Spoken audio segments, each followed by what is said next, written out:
بسم اللہ الرحمن الرحیم۔ السلام علیکم۔ میرا نام محمد شاہ رخ ہے اور مجھے اس بات کا پورا یقین ہے کہ آپ اپنی زندگی میں کسی نہ کسی بات سے ضرور پریشان ہوں گے۔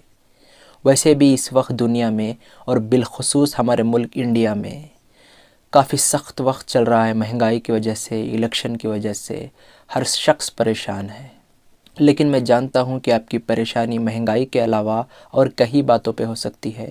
ہو سکتا ہے کہ آپ اپنی مستقبل فیوچر کی وجہ سے پریشان ہو یہ بھی ہو سکتا ہے کہ آپ پیسوں کی کمی کی وجہ سے پریشان ہو، یا پھر آپ یا آپ کے کسی فیملی ممبر کو کسی قسم کی بیماری ہو سکتی ہے جو ہمیشہ رہتی ہے، یا پھر یوں بھی ہو سکتا ہے کہ آپ کی زندگی میں یہ سبھی باتیں ایک ساتھ موجود ہوں گی۔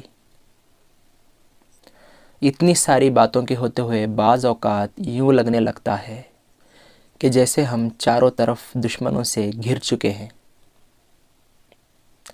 اور ہم اکیلے پڑ چکے ہیں، اور بعض اوقات یوں بھی لگنے لگ جاتا ہے جیسے ہم یہ لڑائی ہارنے ہی والے ہیں، اور پریشانی سے ملی وہ فیلنگ ہمیں ڈپریشن میں لے جاتی ہے۔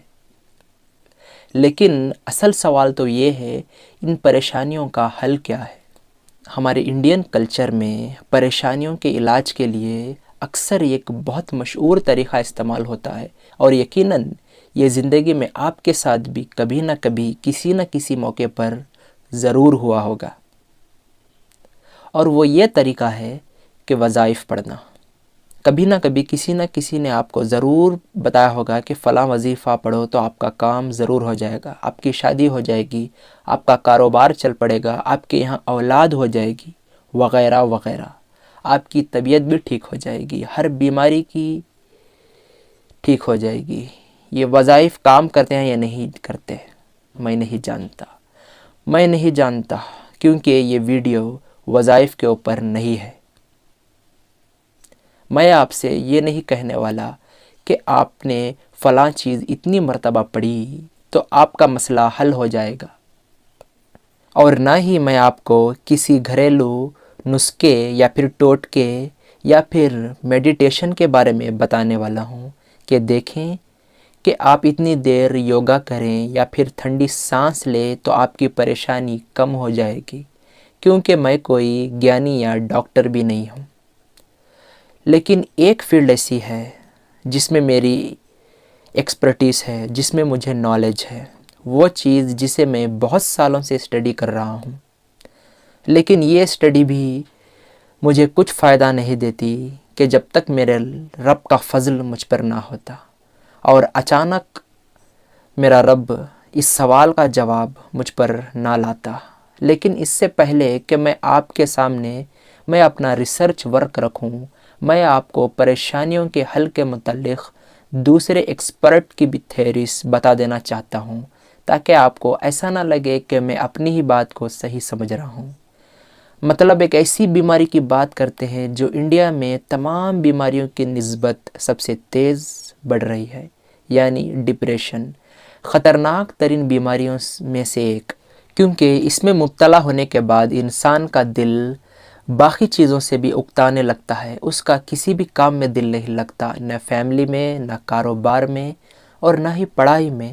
اور ڈیٹا دکھا رہا ہے کہ کووڈ-19 کے بعد ڈپریشن کی مریضوں میں اضافہ اس وقت 2 گنا سے بھی زیادہ ہو چکا ہے۔ ڈپریشن کی اس کی شدت جاننے کے لیے ایک ٹیسٹ کیا جاتا ہے جسے BDI کہتے ہیں، یعنی بیگ ڈپریشن انوینٹری۔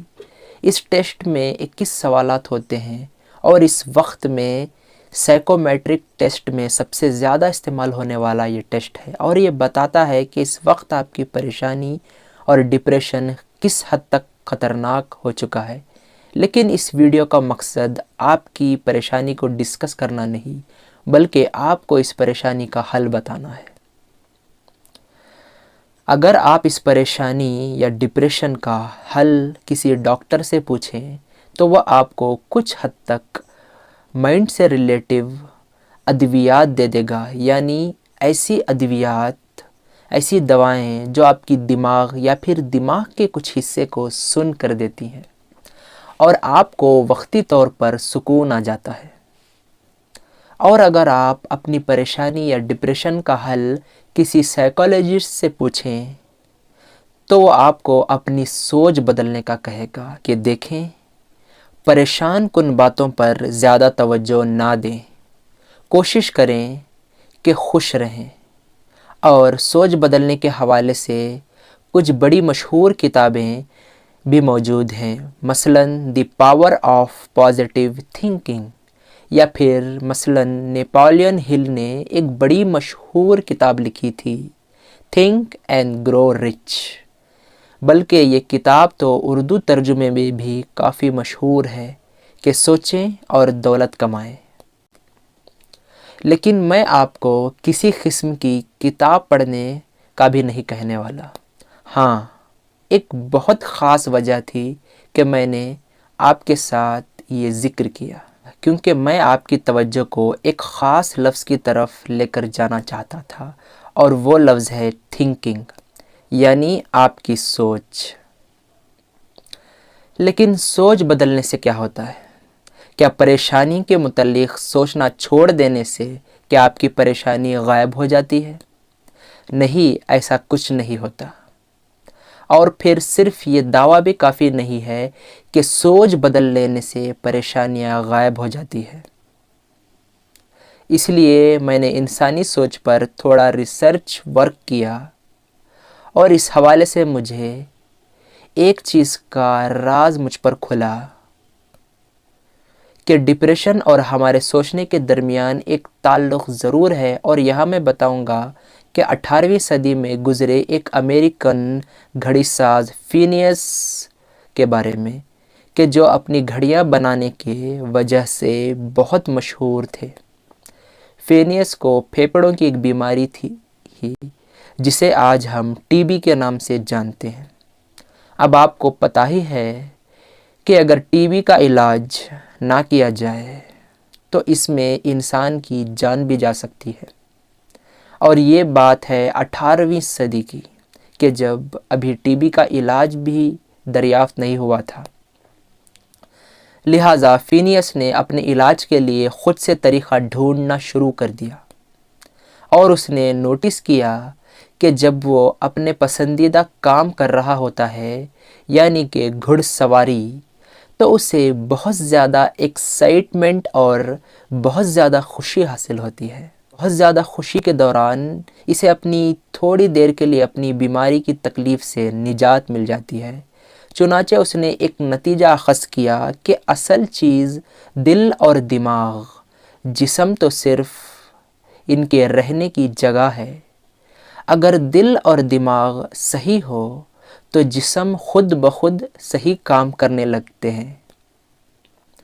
اب فینیس کو اپنی اس بات پر اتنا یقین ہو گیا کہ بعد میں اس نے اپنی اس آئیڈیا کو لوگوں میں پھیلانا شروع کر دیا، اور اس طرح آغاز ہوا ایک نئے فلسفے کا، جسے آج میں اور آپ لا آف اٹریکشن کے نام سے جانتے ہیں۔ آج کل یہ لفظ انڈین ایجوکیشن طبقے میں بہت زیادہ مشہور ہے، اور لا آف اٹریکشن کا عام الفاظ میں مطلب ہے کہ جیسے آپ سوچیں گے ویسے ہی بات آپ کی زندگی میں ہوگی، کیونکہ انسان کی سوچ ایک انرجی کی طرح ہے، اور جیسے ہی ایک انرجی کسی دوسری انرجی کو کھینچتی ہے، ویسے ہی ایک اچھی سوچ بھی آپ کے گرد اچھے واقعات اور اچھے ایکسپیرینسز کو اکٹھا کرے گی۔ اب دنیا کے لیے لا آف اٹریکشن کا کانسیپٹ بڑا دلچسپ تھا، اس لیے اس پر کافی سارے لوگوں نے کام کرنا شروع کر دیا کہ کیا یہ واقعی ایگزسٹ کرتا ہے؟ کیا واقعی اچھی امید یا پھر اچھا گمان ہماری پریشانیوں کو دور کر سکتا ہے؟ اس سوال کا جواب ڈھونڈنے کے لیے لا آف اٹریکشن پر یقین رکھنے والوں نے ایک بہت زبردست کام کیا۔ انہوں نے سوچا کہ کیوں نہ انسانی تاریخ کی تمام علوم کو ایک جگہ اکٹھا کر دیا جائے، اور پھر دیکھا جائے کہ کون سا عظیم علم موجود میں آئے گا، اور وہ ہمیں کیا باتیں سکھائے گا۔ ایسی باتیں جنہیں ہم اپنے ذہن میں رکھیں زندگی کی پریشانیوں سے چھٹکارا پا لے۔ لہٰذا ان لوگوں نے یہ کیا کہ تمام قدیم فلسفوں سے مثلاً ancient Greek, ancient Egyptian, Roman empire کے لوگوں اور چائنیز کتابیں، ویدک لٹریچر اور قدیم مذاہب کے تعلیمات کو ایک جگہ اکٹھا کر دیا اور ان میں سے بالکل بنیادی اور کامن چیزوں کا ایک نچوڑ نکالا، ایک خلاصہ نکالا۔ اور اب میں وہ نچوڑ اور خلاصہ آپ کے سامنے رکھنے والا ہوں، اور میں جو کہنے والا ہوں اس کا ایک ایک لفظ بڑا ناپات اللہ ہے، اور آپ نے بڑے غور سے اسے سننا ہے، کیونکہ یہ میرے ریسرچ ورک کا ایک ٹرننگ پوائنٹ ہے۔ انہوں نے یہ نچوڑ نکالا کہ ایک لامحدود قوت ہے، ایک لامحدود انرجی جو سب سے بڑی ہے، ہر چیز سے زیادہ طاقتور، ہر طرف رہنے والی، یعنی یونیورسل ہے، اور یہ ہمیشہ رہنے والی ہے۔ کچھ لوگ اسے خدا کہتے ہیں، لیکن ہم لوگ اسے مکمل طور پر پہچان نہیں سکتے کیونکہ یہ انسانی سمجھ سے بالا تر ہے۔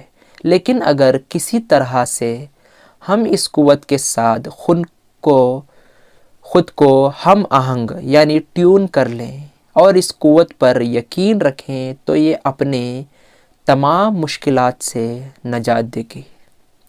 اب یہ بات میرے لیے بڑی دلچسپ تھی کیونکہ اگر دنیا کے تمام علوم کا نچوڑ نکالا گیا ہے اور اس میں لفظ خدا موجود ہے تو پھر بہت ممکن ہے کہ شاید تمام پریشانیوں کا حل کسی مذہب کے پاس ہے، کیونکہ ابھی جو اسٹیٹمنٹ میں نے آپ کو سنایا، اگر اس پہ آپ غور کریں تو اس کے کچھ الفاظ ایسے ہیں جو ہو بہو خدا یا پھر خدا کی صفات جیسے لگ رہے ہیں۔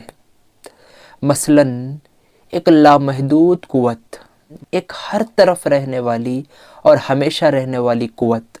لیکن ایک سوال ایسا بھی ہے جس کا اس اسٹیٹمنٹ میں جواب نہیں ہے کہ ہم کس طرح سے گھل مل جائیں کہ ہمارے تمام پریشانیوں کو وہ حل کر دے۔ اس کے لیے ہمیں اس سورس کی طرف دیکھنا ہوگا جو اس خدا کی طرف سے ہمیں دیا گیا ہے، یعنی آسمانی کتابیں۔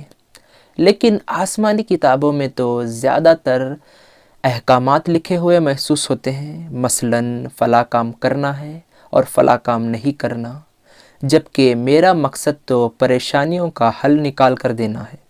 ہم احکامات کی کتاب سے اپنے سوالات کے جوابات کس طرح ڈھونڈ سکتے ہیں، اس کا ایک طریقہ ہے، اور وہ طریقہ دکھانے کے لیے میں آپ کو تھوڑی دیر کے لیے 15ویں صدی کے یروشلم میں لے جانا چاہتا ہوں، سلطنت عثمانیہ کا فلسطین، جہاں ایک یہودی عالم آئزیک لوری رہا کرتا تھا۔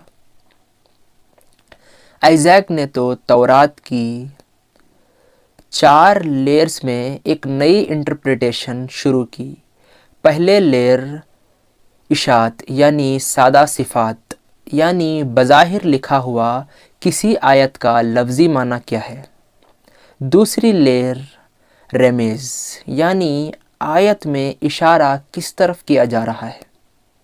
تیسری لیئر ترش یعنی سبق، کہ ہمیں اس آیت سے سبق کیا سیکھ سکتے ہیں۔ اور چوتھی لیئر سالٹ یعنی راز، اس آیت میں چھپا ہوا معنی کیا ہے۔ اب اس بات میں کوئی شک نہیں کہ آئزیک لوریا نے تورات کے حوالے سے بہت بڑا کام کیا، لیکن ایک سوال ہے، کیا یہی طریقہ ہم باقی آسمانی مذاہب کے ساتھ بھی اپلائی کر سکتے ہیں؟ مثلاً قرآن پاک۔ یہ جاننے کے لیے میں چاہتا ہوں کہ آپ کے سامنے سورہ توبہ کی 124 اور 125 نمبر آیت رکھوں کہ جب کوئی صورت نازل ہوتی ہے تو منافقین پوچھتے ہیں کہ اس صورت میں تم میں سے کس کے ایمان کو زیادہ بڑھا دیا، اور ان میں جو لوگ ایمان رکھتے ہیں اس صورت نے ان کے ایمان کو زیادہ کر دیا اور وہ خوش ہو گئے ہیں، اور جن کے دلوں میں روگ ہے اس صورت نے اس کی گندگی کے ساتھ اور گندگی بڑھا دی ہے اور وہ حالت کفر میں ہی مر گئے۔ آپ نے کچھ نوٹس کیا؟ Multiple layers of understanding. ایک ہی صورت سے کوئی ایمان انڈرسٹینڈ کر رہا ہے اور کوئی کفر لے رہا ہے۔ ایک ہی سورہ، ایک ہی آیت کی انٹرپریٹیشن، ایک ہی آیت کی مطلب مختلف لوگ مختلف لیول پر مختلف طریقے سے کر رہے ہیں، جس کا مطلب یہ ہے کہ قرآنی آیت کی مطلب بھی لیئرز میں ہو سکتی ہیں کہ کس آیت میں کیا کیا معنی پوشیدہ ہیں۔ اور یہ ایک بہت ہی اہم بات ہے، کیونکہ یہی سے میں آپ کو آپ کی پریشانیوں کا حل بتانے والا ہوں۔ سورہ نجم کی 39 نمبر آیت، ہر انسان کے لیے وہی ہے کہ جس نے اس کی کوشش کی۔ اس آیت سے آپ کیا انڈرسٹینڈنگ لیتے ہیں؟ ایک عام آدمی اس آیت سے بالکل پہلی لیئر کی انڈرسٹینڈنگ لیتا ہے کہ دیکھو کہ اچھے کاموں کی کوشش کرو گے تو ثواب ملے گا، اور برے کاموں کی کوشش کرو گے تو گناہ ملے گا۔ اور کوئی بھی عام آدمی اس آیت کو اسی طرح سے انٹرپریٹ کرے گا، اسی طرح سے سمجھے گا، لیکن امام شافعی اور ان کے فالوور نے اس آیت کو دوسری اور تیسری لیئر کو سمجھا، کیونکہ اس آیت میں اشارہ کس طرف ہے اور ہمیں اس سے کیا سبق سیکھ سکتے ہیں کہ ہر انسان کے لیے وہی ہے کہ جس نے اس کی کوشش کی۔ اور اس انڈرسٹینڈنگ کے لیے امام شافعی نے ایک فقہی مسئلہ سمجھایا کہ دیکھو اس آیت میں ہمیں یہ بتایا جا رہا ہے کہ قرآن خوانی کا ثواب مردوں کو نہیں پہنچتا، کیونکہ انہوں نے اس کی کوشش کبھی نہیں کی، کہ جبکہ ان کی اولاد کی دعا کا ثواب ان کو پہنچ جاتے ہیں۔ اور یہ بات جامع ترمذی کی ایک حدیث میں ہے، کیونکہ اولاد وہ چیز ہے جس کی انسان نے خود کوشش کی تھی۔ اس کا مطلب یہ نہیں ہے کہ آپ قرآن پڑھنا چھوڑ دیں، آپ پڑھتے رہیں، لیکن ہر انسان کے لیے وہی ہے جس نے اس کی کوشش کی، چاہے وہ کسی بڑے آدمی کا بیٹا ہو، چاہے جو بھی ہو، اللہ سب کے ساتھ انصاف کرتا ہے۔ تو آپ اچھی کوشش کریں تاکہ آپ کو اچھا بدلہ ملے۔ دوسروں کے ڈیپینڈ پہ نہ رہیں کہ وہ ہمارے لیے کچھ کریں، آپ دوسروں کی مدد کرنے کا سوچیں۔ آپ دیکھ رہے ہیں کہ کس طرح کس آیت کو ملٹیپل لیئرز کو انڈرسٹینڈ کیا جا سکتا ہے۔ اور اگر آپ مجھے اجازت دیں کہ میں اس آیت کو ایک چوتھی انٹرپریٹیشن بھی آپ کے سامنے رکھوں کہ جو مخفی ہے، چھپی ہوئی ہے، کہ ہر انسان کے لیے وہی ہے کہ جس نے اس کی کوشش کی۔ آپ کو وہی ملے گا کہ جو آپ کوشش کریں گے۔ آپ کوشش کر کے آپ اپنی سوچ کو بہتر کریں تو آپ کو ملنے والی چیز بھی بہتر ہی ہوں گی۔ دی لا آف اٹریکشن، اسے قرآن پاک نے انڈورس کیا ہے۔ اگر آپ کو میری بات کا یقین نہیں ہے تو اس کی اگلی آیت پڑھیں تو عنقریب اس کی کوشش دیکھی جائے گی اور اسے اس کا بدلہ بھی دیا جائے گا۔ آپ کو ایسا نہیں لگ رہا کہ یہاں ہمیں ایک پروسیس بتایا جا رہا ہے کہ جیسی کوشش کرو گے جواب میں تمہیں وہی کچھ دیا جائے گا۔ ایک اچھی سوچ کی کوشش کرنے والے کو جواب میں بھی بہترین چیزیں دی جائیں گی۔ دی لا آف اٹریکشن۔ لیکن اس میں ہماری پریشانیوں کا جواب کہاں چھپا ہے؟ ہماری پریشانیوں کا جواب اس سے اگلی آیات میں چھپا ہوا ہے۔ اگر آپ کسی بات پر پریشان ہیں تو اس سے اگلی آیت دیکھیں کہ وہی ہنساتا ہے اور وہی رلاتا ہے۔ اگر آپ کی پریشانی کسی عزیز کا بچھڑ جانا ہے تو اس کی اگلی آیت دیکھیں، وہی زندگی دیتا ہے اور وہی موت دیتا ہے۔ اگر آپ کی پریشانی اولاد کا نہ ہونا ہے تو اس کی اگلی آیت دیکھیں کہ اسی نے جوڑا یعنی نر اور مادہ کو پیدا کیا ہے نطفے سے، جبکہ وہ ٹپکایا جاتا ہے۔ اگر آپ کی پریشانی غربت یا دولت کی کمی ہے تو اس کی اگلی آیت دیکھیں کہ وہی مالدار بناتا ہے اور وہی خزانے دیتا ہے۔ آپ دیکھ رہے ہیں کہ کس طرح ہماری سوچ کو ٹیون کیا جا رہا ہے کہ دیکھو کہ جس طرح کی تم کوشش کرو گے تمہیں ویسا ہی دیا جائے گا۔ ہم نے ہر چیز کے اسباب بنا دیے ہیں، اب تمہاری مرضی ہے کہ تم جس طرح کی کوشش کرو گے اس طرح کا تمہاری زندگی میں فیصلے ہونے والے ہیں۔ غم کی حالت میں اپنے رب پر یقین رکھو، کیونکہ وہی تمہیں خوشیاں دے گا۔ بچھڑنے پر صبر کرنے کی کوشش کرو، کیونکہ زندگی اور موت وہی دے گا، یعنی کہ یہ سب قانون اسی ایک نے بنائے ہیں، اسی اللہ نے بنائے ہیں۔ اولاد نہ ہونے کا غم نہ کرو، یقین کی کوشش کرو، کیونکہ اولاد بھی تو وہی دیتا ہے۔ دولت نہ ہونے اور مفلسی کی فکر نہ کرو، بلکہ اس پر یقین کرو، اور اس نے جو اسباب بنائے ہیں اس پر کوشش کرو، کیونکہ اس سے پہلے جو مالدار ہوئے تھے انہوں نے بھی اسی قانون پر کوشش کر کے کامیاب ہوئے تھے، تو تم بھی کرو، تمہیں بھی ضرور ملے گا۔ اور اللہ کی بہت ساری نعمتوں کو یاد کرو۔ کیا ہوا؟ اس نے کچھ نہیں دیا۔ ہمیں ہمیشہ وہ نظر آتا ہے جو ہمارے پاس نہیں ہو، وہ نہیں جو ہمارے پاس ہو۔ اس نے ایمان جیسی اتنی بڑی دولت دی، ہزاروں لاکھوں کروڑوں لوگوں میں سے ہم کو چنا۔ اس نے ہم کو بہت دیا۔ ہر انسان اپنی زندگی میں ایسی چیزیں سوچتا ہے جو دوسروں کے پاس ہوتی ہے، وہ کتنی قیمتی ہیں۔ اسے ایک بار اکیلے میں بیٹھ کر ایک کتاب میں لکھیں، کیا چیزیں ہیں جو اللہ نے مجھے بغیر مانگے دی ہے۔ یہ آنکھیں جس سے ہم اتنی خوبصورت جہان کو دیکھتے ہیں، کتنے خوبصورت جہان اس نے بنائے ہیں۔ یہ آنکھیں کیا ہم نے اس سے مانگی تھی؟ نہیں نا۔ یہ زبان جسے ہم بڑے پیارے الفاظ نکالتے ہیں، جس سے ہم ہر چیز دوسروں کو سمجھاتے ہیں، اگر یہ زبان نہ ہوتی تو ہم کیا کرتے؟ تو یہ کتنی پیاری چیز ہے جو جانوروں اور انسانوں کو الگ کرتی ہے۔ ایسے ہزاروں لاکھوں کی نعمتی ہے جو آپ کو دی گئی ہے، اس پر غور کریں تو آپ کے دل میں شکر پیدا ہوگا۔ اس اللہ، اس رب، اس پروردگار کی سچی محبت آپ کی دل میں اترے گی اور آپ کی دل سے نکلے گا سبحان اللہ، الحمدللہ، تمام تعریفیں اس اللہ کے لیے۔ خزانے بھی تو وہی دیتا ہے، وہی تو سب کو مالدار بناتا ہے۔ اگر آپ اللہ کو یقین کے ساتھ اپنی سوچ کو اس طرح رکھنا ہے کہ وہی ہمارے مسئلوں کا حل کرے گا، اگر ہم اس کے بتائے ہوئے اسباب کو صحیح طریقے سے استعمال کریں گے۔ سورہ بقرہ کی ایک آیت میں اللہ فرماتا ہے، اے رسول، میرے بندے جب میرے بارے میں مجھ سے پوچھے تو ان سے فرما دیجئے کہ میں ان کے قریب ہی تو ہوں، میں ان کی ہر دعا، ہر پکار کو سنتا ہوں۔ انہیں بھی تو چاہیے کہ میرا کہا مانے تاکہ وہ صحیح راستے پہ آ جائے۔ تو اس سے ہمیں کیا پتہ چلا؟ اس سے ہمیں یہ پتہ لگتا ہے کہ جب بھی ہم دعا کرتے ہیں وہ ایک پکار ہوتی ہے اللہ کے لیے، اس پاور کے لیے، تو ہمیں اس کا جواب بھی آتا ہے۔ وہ جواب ان آسمانی کتابوں میں چھپا ہوا ہے۔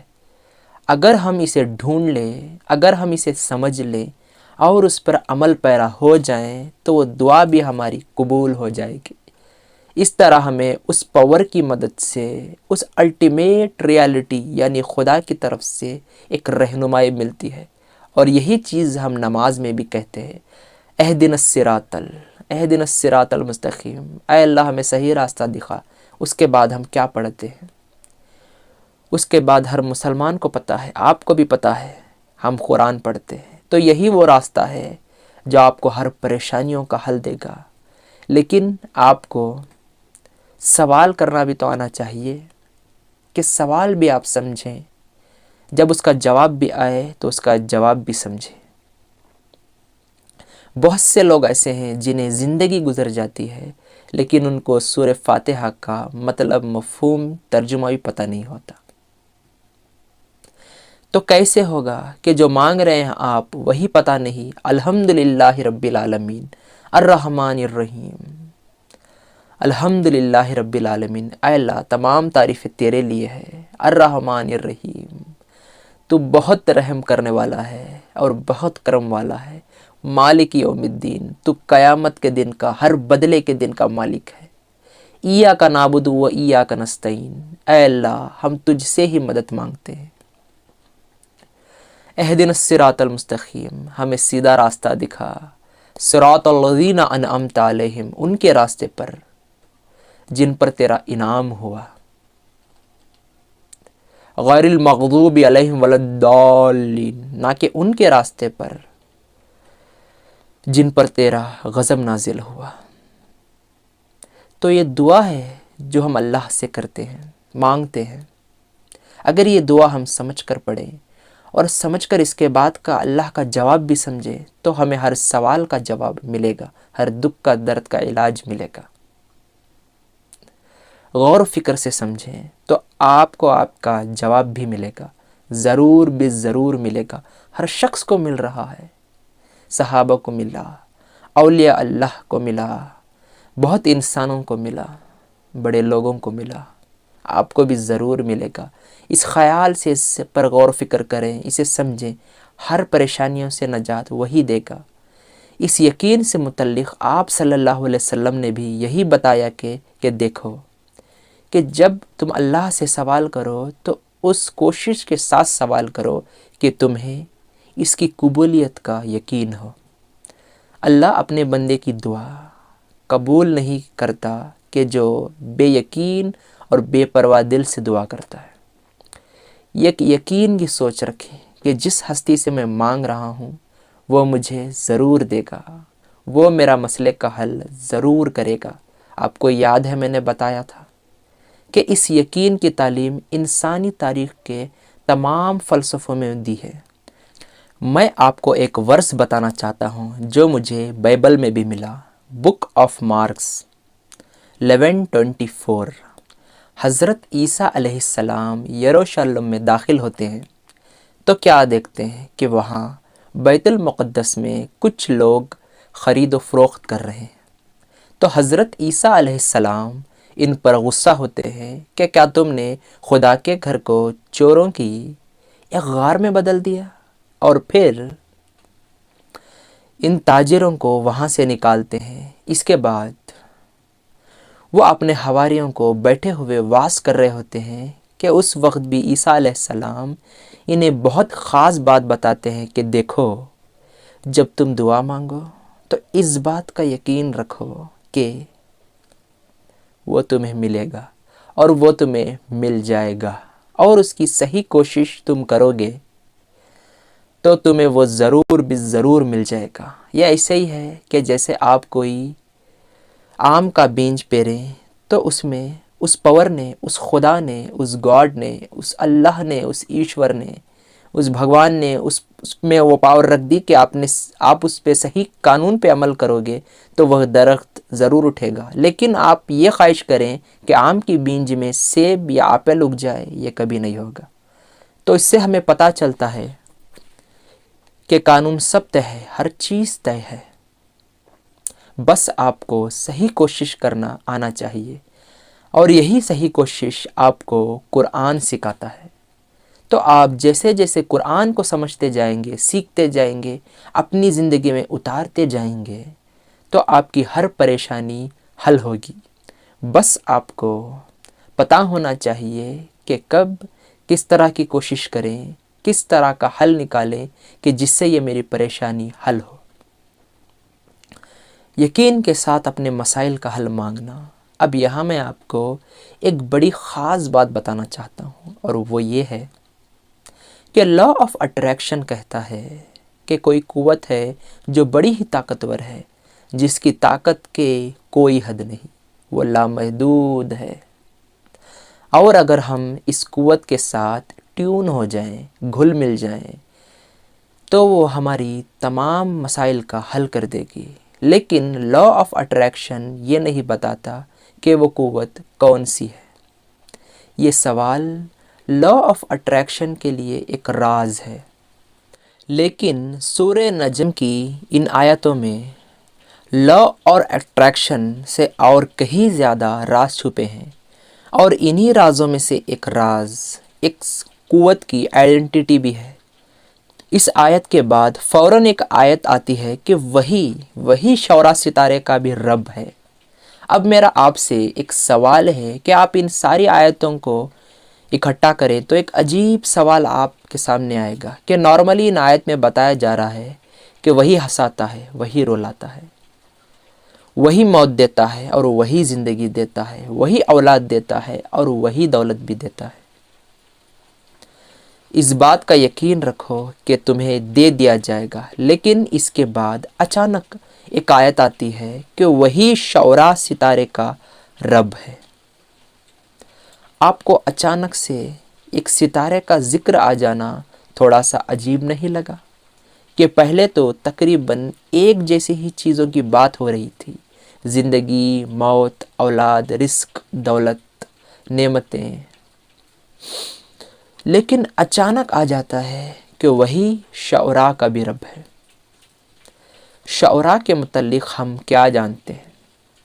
شعراء ایک ستارے کا نام ہے، اور یہ کوئی عام ستارہ نہیں، بلکہ یہ رات کے آسمانوں میں سب سے چمکدار ستارے کا نام ہے۔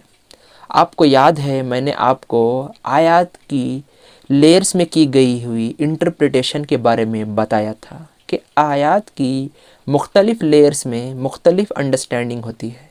پہلی لیئر یعنی لفظی معنی میں تو اس آیت کا سمپل سا مطلب کہ ہاں، آسمان میں جتنے بھی ستارے ہیں وہ اسی نے بنائے ہیں، اور یہی ایک عام انسان کی انڈرسٹینڈنگ ہے۔ ایک راز کہ اس آیت میں راز کون سا چھپا ہوا ہے، شعراء ستارے میں ایسا کیا خاص ہے کہ اچانک ان آیت میں اس کا نام آ جاتا ہے۔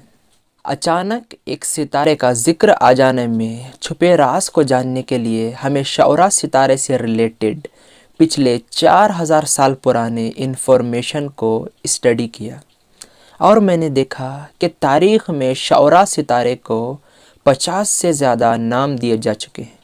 مثلاً اس کا ایک نام قدیم مصریوں نے رکھا تھا الحبور، یعنی کتے کا سر، اور شاید یہ ایک بے معنی سا نام لگے، لیکن آپ نے ایجپشن میتھالوجی کو اگر اسٹڈی کیا تو آپ جانتے ہوگے کہ کتوں کا سر والا انوبس قدیم مصریوں کے لیے ایک معبود تھا، یعنی شعراء ستارہ قدیم مصریوں کے لیے ایک معبود کی شکل تھا۔ پھر انڈیا میں شعراء کا سنسکرت نام مرتیو تھا، یعنی ہرنیہ کا شکاری، جو ایک ہندو خدا رودرا جو کہ شیوا کا ایک روپ ہے، جو کہ شعراء ان کے ایک معبود کی شکل تھا۔ پھر ساؤتھ انڈیا کی مالاباری زبان میں شعراء کا نام مکر جیوتی تھا، جس کے سبری مالا مندر میں آج بھی عبادت ہوتی تھی۔ ان کا ایک معبود تھا، وہ ان کا ایک معبود تھا۔ اسکین ایک ملک نے ناروے، سویڈن اور ڈنمارک میں شعراء کا نام لوکا برین تھا، یعنی لوکی کی مشال، اور ان کی میتھالوجی میں یہ ایک معبود تھا۔ یورپ اور عرب کی دنیا میں شعراء کا شمار ان 15 ستاروں میں سے ہوتا تھا کہ جو جادو کے لیے استعمال ہوتے تھے۔ زرتشت جو قدیم ترین مذاہب میں سے ایک ہے، اس کے مقدس اگستہ میں شعراء کو تیر کہہ کر ریفر کیا گیا، جس کا مطلب معبود ہوتا ہے۔ دوسرے بہت سے کلچروں میں اس کا نام یونیر ہے، جو پوری کائنات کا ایک سمبل ہے۔ آپ کو یہ ساری انفارمیشن سننے کے بعد ایک پیٹرن بنتا نظر آ رہا ہے، وہی شعراء ستارے کا بھی رب ہے۔ اس میں کیا راز چھپا ہوا ہے کہ اس پر یقین رکھو، کیونکہ وہ تمہارے معبودوں کا بھی معبود ہے۔ وہ ہمیشہ سے ہے، تم سے پہلے والوں کی بھی پریشانیاں بھی وہی دور کرتا تھا۔ اس پر یقین رکھو، وہ تمہاری پریشانی بھی ضرور دور کرے گا۔ لیکن وہ کون ہے؟ وہ کون سی قوت ہے جس پہ ہمیں یقین کرنا ہوگا کہ وہ ہماری پریشانیاں ختم کر سکتا ہے؟ اس بات کا جواب آپ کو ان آیت کے شروع میں ہی مل جائے گا کہ اس کا ذکر موسیٰ اور ابراہیم کے صحیفوں میں بھی ہے۔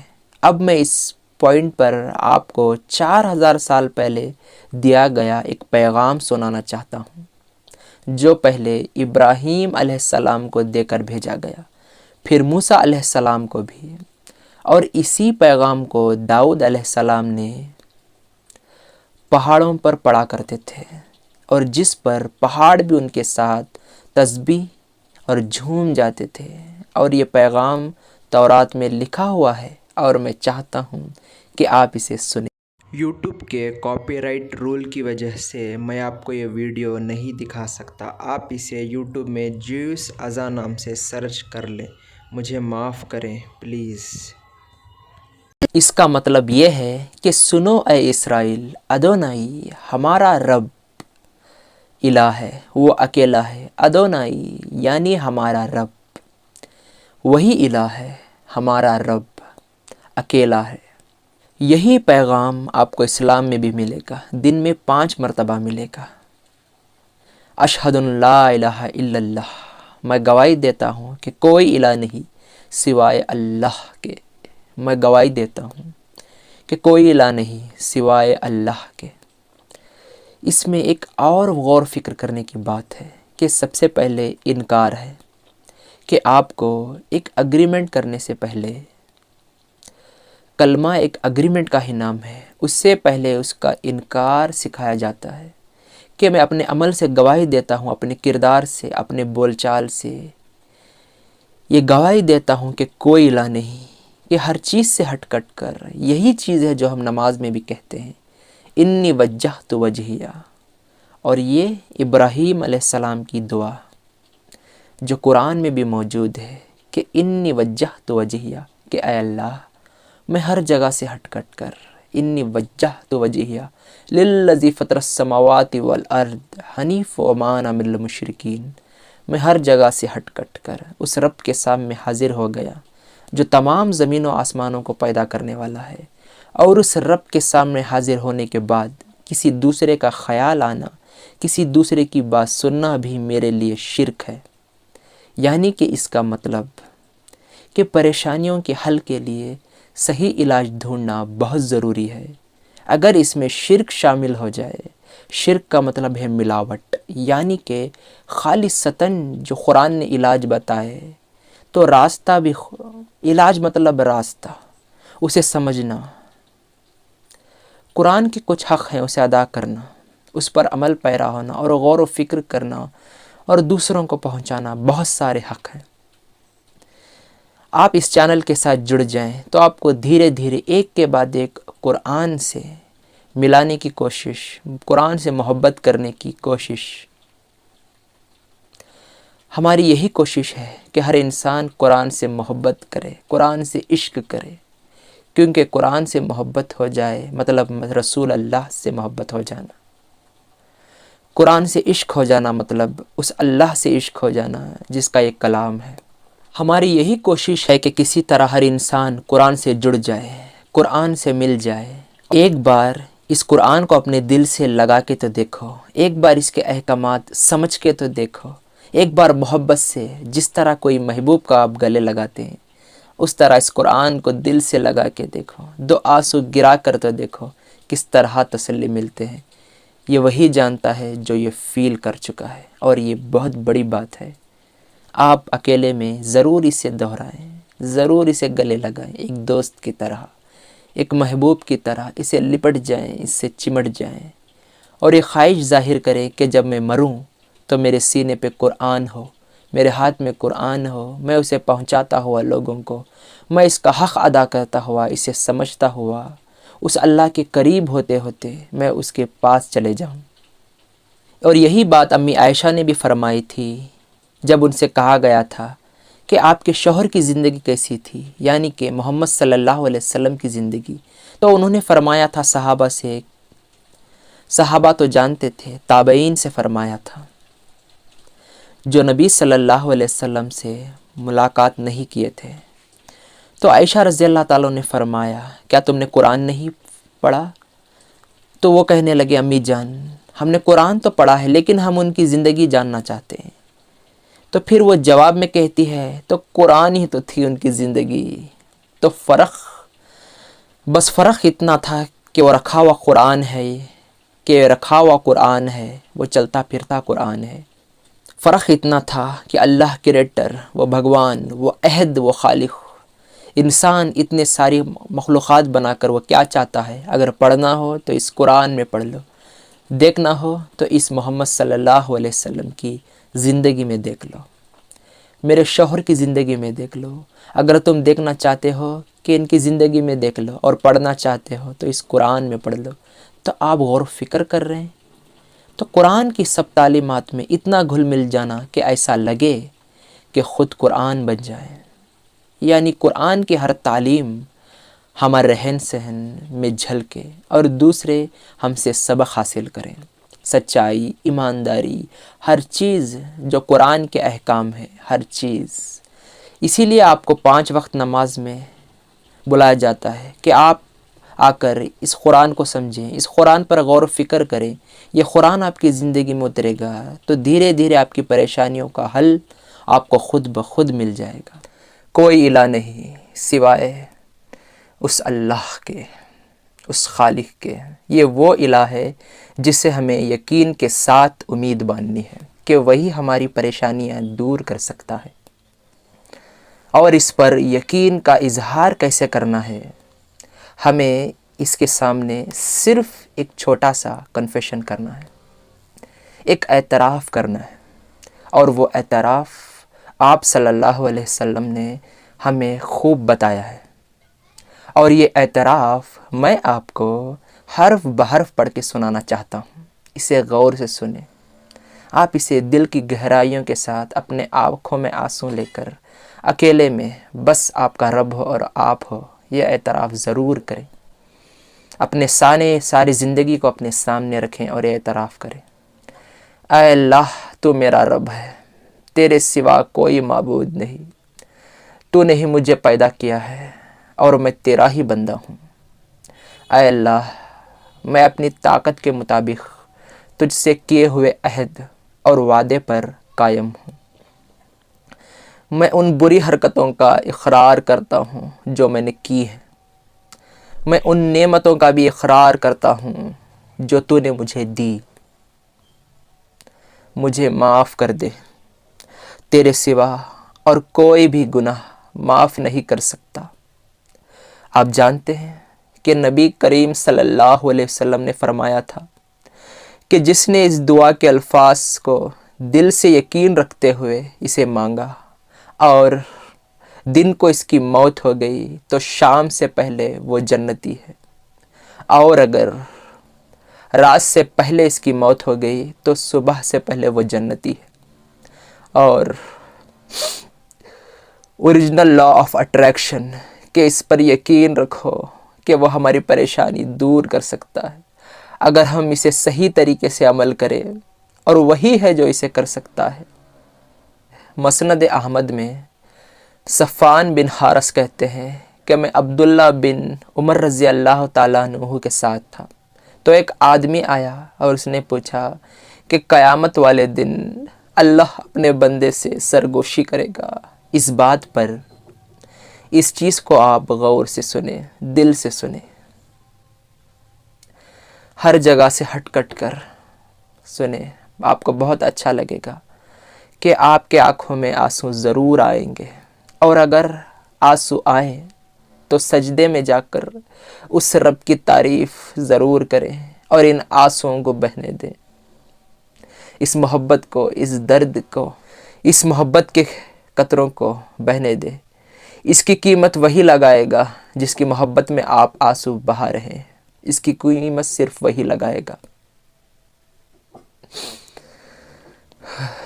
یہ صحابی کہتے ہیں کہ اس بارے میں آپ نے نبی سے کچھ سنا ہے؟ عبداللہ کہتے ہیں کہ ہاں، اللہ تعالیٰ اپنے بندے کو اپنے قریب کرے گا، اس پر اپنا ہاتھ رکھ کر اس سے لوگوں سے چھپا لے گا، پھر اس سے پوچھے گا کہ کیا تجھے اپنے فلاں گناہ یاد ہے؟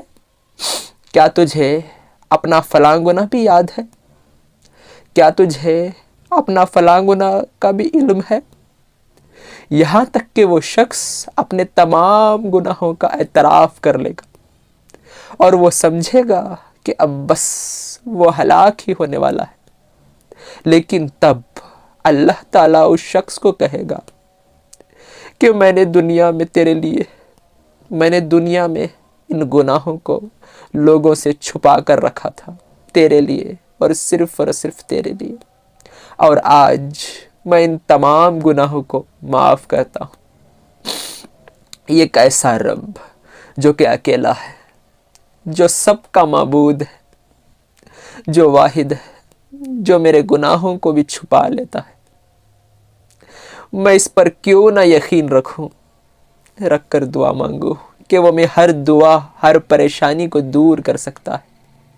میں کیوں نہ یقین رکھوں، وہ کہتا ہے کہ میرے بندے میں تیرے قریب ہوں، میں تیری ہر دعا سنتا ہوں اور ہر دعا، ہر پکار سنتا ہوں۔ تجھے بھی تو چاہیے کہ تو بھی میری پکار سنے، تجھے بھی تو چاہیے کہ اس کلام پر جو میں نے اپنے رسول اللہ آخر نبی صلی اللہ علیہ وسلم پر اتارا، اس پر غور و فکر کر کے اپنی زندگی میں لا کر ہر پریشانیاں حل کرے۔ اور تیرے جیسے بہت سارے بندے ہیں جو تڑپ رہے ہیں، ان کی پریشانیوں کا حل بھی تو ہی ان کو پہنچائے گا، تو ہی ان بندوں کو مجھ سے ملائے گا۔ کیوں نہ میں اس کے قدموں کے آگے اپنا سر جھکا کر یقین سے دعا کروں اور اس کے کلام کو اپنی زندگی میں اتاروں اور اس فرمان کو سچ کر دکھاؤں جو ہمارے آقا نے فرمایا تھا کہ تم میں سب سے بہتر وہ ہے جو قرآن سیکھے اور سکھائے، قرآن سمجھے اور سمجھائے۔